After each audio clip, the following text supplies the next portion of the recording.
News top 9 मध्ये आता आपण बघूया टॉप 9 राजकीय बातम्या।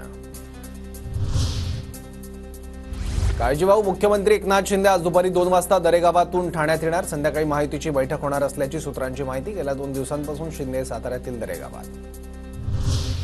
एकनाथ शिंदेंची प्रकृती नाजूक, भेटायला गेलेल्या मंत्र्यांना देखील भेटले नाहीत। राऊतांचा शिंदेंना खोचक टोला। राक्षसी बहुमत मिळाल्यावर राजभवनात जाण्याऐवजी काही लोक शेतात जातात। उद्धव ठाकरेंची एकनाथ शिंदेंवर टीका।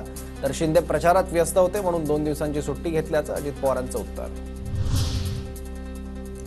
5 डिसेंबरला संध्याकाळी 5 वाजता मुंबईच्या आझाद मैदानात महायुती सरकारचा शपथविधी सोहळा। पंतप्रधान नरेंद्र मोदी उपस्थित राहणार। चंद्रशेखर बावनकुळेंचं ट्विट।